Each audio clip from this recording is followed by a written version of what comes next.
Podcast host Joe Rogan expressed frustration with Pierre Poilievre's campaign in a recent episode, revealing that they declined his request to have the Conservative leader on his show.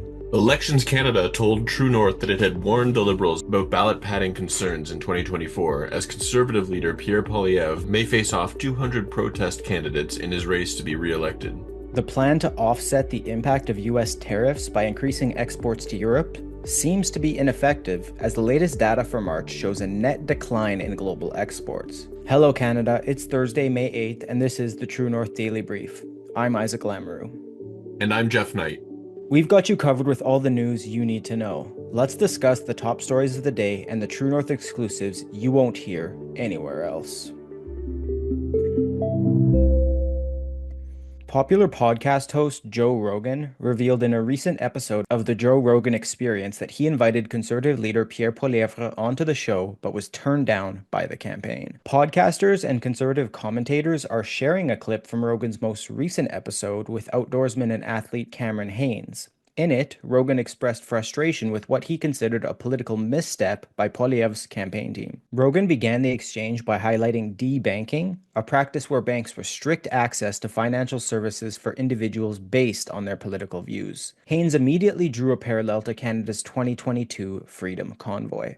Notably, Carney wrote an op-ed during the protest advocating for the government to freeze the accounts of convoy supporters. In the article, Carney wrote that anyone donating to the Freedom Convoy to help truckers stay in Ottawa was no doubt funding sedition and should be thoroughly punished for donating. Rogan continued to criticize Poilievre and his team for declining to go on his show. Rogan's podcast with then presidential candidate Donald Trump received 58 million views. I do have to say, I offered to have that Pierre guy come on the podcast. Really? He didn't do it. Wouldn't do it. Thought it was too problematic. Or whatever. Jordan told me, I forget what he said, but they were telling him not to do it. Like his advisors were telling him not to do it. You're not grilling people. You're not attacking people. Of course not. This is like a safe, the friend zone type thing. It's like, no. And I heard you talk about Kamala saying you just want to get to know her. Just want to talk to her. 100%. I said, if there's certain things they didn't want to talk about, I don't need to talk about them. Yeah. I don't care. I'm like, I could talk to you about fucking AI. You've never been the gotcha guy. Poilievre's office did not respond to True North's request for comment. The Conservative leader did not appear on any American podcasts during the campaign, but instead opted to go on long-form Canadian podcasts. Carney, on the other hand, soft-launched his campaign on the U.S. The Daily Show with Jon Stewart. The campaign occurred just months after President Trump referred to Canada as the 51st state and levied tariffs on Canadian goods. Trump also said he would use economic force in order to pressure Canada into becoming a U.S. state. So, Geoff, what Canadian podcasts did Poilievre go on during his campaign, and did they reach a big audience? Are some of the criticisms Joe Rogan raised valid? Yeah, Isaac, during his campaign, Pierre Poilievre opted for long-form Canadian podcasts to connect with his voters. It was a strategy that contrasted with Mark Carney's appearance on The Daily Show with Jon Stewart in the U.S. According to a CBC News article from April 10th, Poilievre's team focused on platforms like the Hub Dialogues, where he discussed economic policy and housing with host Sean Speer, and the Jordan Peterson podcast, where he had appeared back in January 2022 to discuss traditional values and masculinity. He also joined the Nelk Boys Full Send podcast, a Canadian-based show popular with younger conservative-leaning audiences, to talk about affordability and government overreach. These choices aligned with his campaign's focus on controlling media access, limiting risk by sticking to sympathetic or neutral Canadian platforms rather than US-based shows like Joe Rogan's. As for audience reach, these podcasts varied widely. The Hub Dialogues, a policy-focused show, typically garners a niche but engaged audience, with episodes averaging around 50,000 listens based on industry estimates. The Jordan Peterson podcast, however, has a much larger reach. Peterson's episodes often hit 500,000 or more, up to 1 million listeners globally, though Poilievre's episode likely drew a strong Canadian segment given the domestic focus. The Nelk Boys Full Send podcast, popular with the 18 to 34, pulls in 300,000 to 500,000 listens an episode. While these numbers are pretty respectable, they pale in comparison to Joe Rogan's 58 million views for his Trump episode, suggesting Poilievre missed a chance at massive exposure.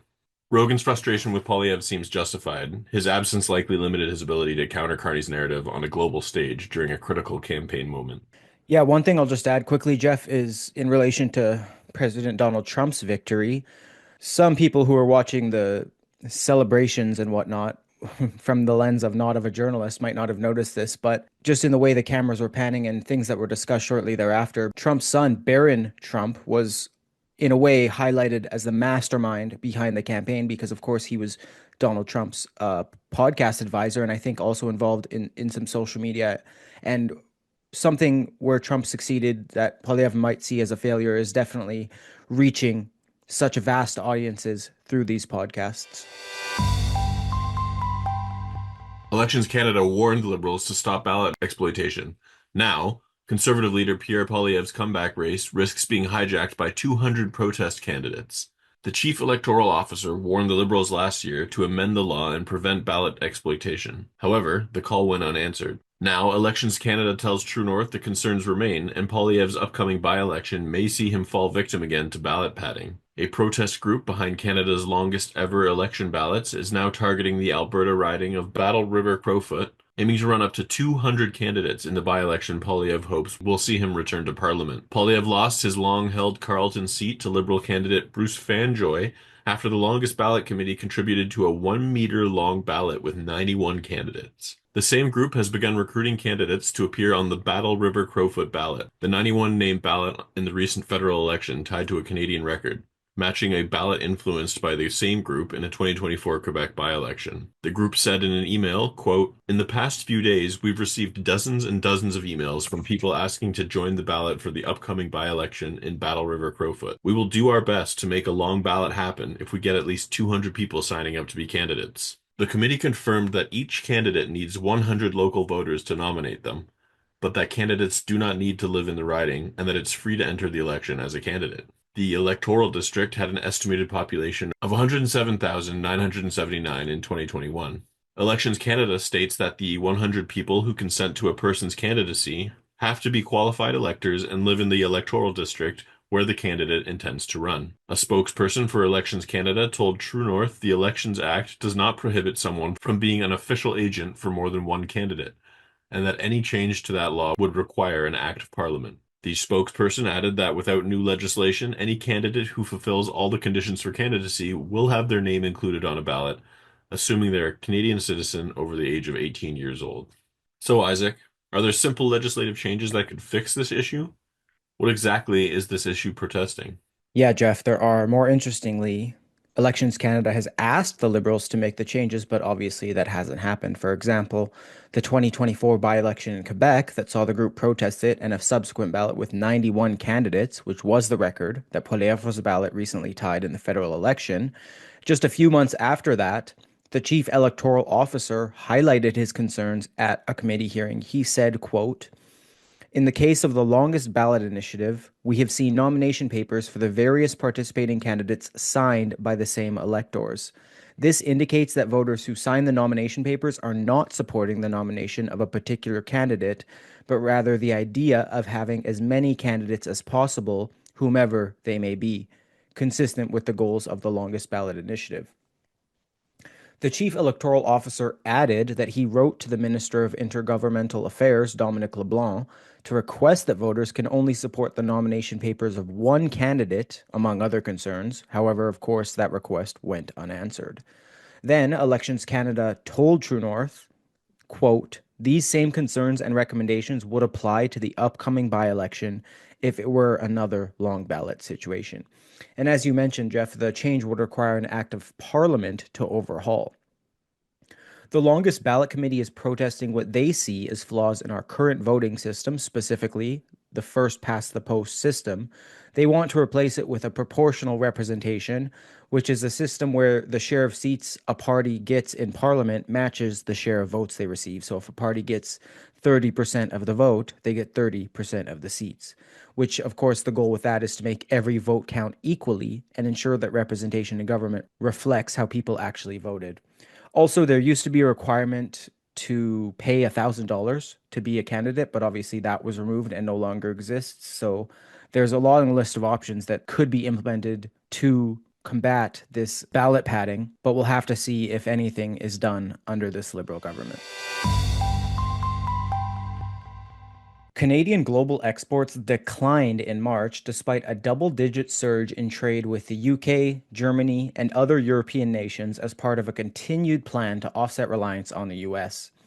Canada's global merchandise trade deficit was reduced from $1.4 billion in February to $506 million in March, driven by a decline in exports to the US due to tariffs.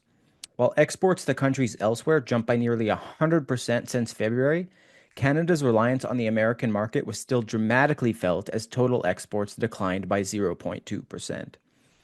Prime Minister Mark Carney said in March that Canada's old relationship with the United States was, quote, over, and that he traveled to Europe aiming to expand trade. Carney told reporters at the time, quote, "We will need to pivot our trade relationships elsewhere. That's why I chose to go to France and the United Kingdom, two long-standing and reliable partners, friends, and allies of Canada." U.S. tariffs on various Canadian imports took effect in early March, including a 25% tariff on Canadian steel and aluminum. This led to a 9% decrease in exports of basic and semi-finished iron and steel products, while exports of unwrought aluminum and aluminum alloys were up 4.4%, a fourth consecutive monthly increase. Canada followed by implementing 25% retaliatory tariffs on U.S. steel and aluminum on March 13th, decreasing the import of non-metallic mineral products by 15.8%. Overall exports to the U.S. dropped by 6.6% following the strong ramp-up in exports to the United States that led to a record in January. However, the decline was offset by an increase in exports to other countries outside the US, which jumped by 24.8%. Statistics Canada wrote, quote, "Exports to the United Kingdom, unwrought gold, the Netherlands, crude oil, Hong Kong, crude oil, and Germany, various products, increased the most for the month." So, Geoff, how did Trump respond to Carney's request to drop tariffs during the latest White House meeting between the two? Has there been any progress on the trade front since Carney was elected?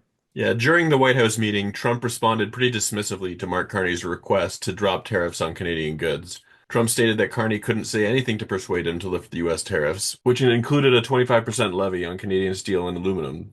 Trump doubled down on his stance, musing at length about the benefits of his earlier proposal that Canada become the 51st U.S. state, a suggestion Carney firmly rejected, saying Canada would never be for sale.